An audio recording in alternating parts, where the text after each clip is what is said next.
Placard ও banner হাতে রাজপথে ছাত্র জনতা। তাতে শোভা পায় বর্বর ইসরায়েল নিপাত যাক, ফিলিস্তিন মুক্তি পাক সহ জায়োনিস্ট বিরোধী নানা স্লোগান। গাজায় ইসরায়েলের মানবতা বিরোধী কর্মকাণ্ডের প্রতিবাদে ফুঁসে উঠেছে সারা দেশ। সোমবার প্রতিটি জনপদে রাস্তায় নেমে আসেন দলমত নির্বিশেষে সর্বস্তরের মানুষ।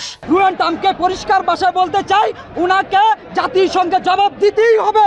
আমরা চাই গাজার মানুষ মুক্তি পাক, ফিলিস্তিন মুক্তি পাক।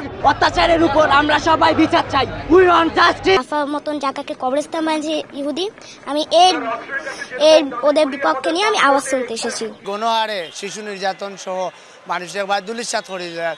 তারপরে তার যে গাজা উপত্যকা যেটা মসজিদুল আকসা সহ আমরা তীব্র নিন্দা জানাই। জেলায় জেলায় বিক্ষোভ মিছিল করেন ধর্মপ্রাণ মুসল্লিরা। আয়োজন ছিল মানববন্ধনেরও। স্কুল, কলেজ ও বিশ্ববিদ্যালয়ে ক্লাস বর্জন করে কর্মসূচিতে যোগ দেন শিক্ষক শিক্ষার্থীরা। তেল আবিবের নির্মমতার বিরুদ্ধে উচ্চারিত হয় প্রতিবাদী কণ্ঠস্বর।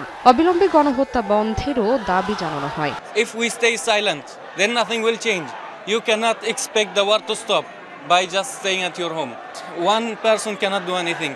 If we stand like one person, all of us together, we should stand the stand of one person, then inshallah it will be end very soon. এটাকে তারা যুদ্ধ বলতেছে, কিন্তু এটা একদম পরিকল্পিতভাবে হত্যা এবং দেশ দখলের একটা পায়তারা। আমাদের নিজ স্থান থেকে আওয়াজ তুলতেছি গাজা মানুষদের জন্য।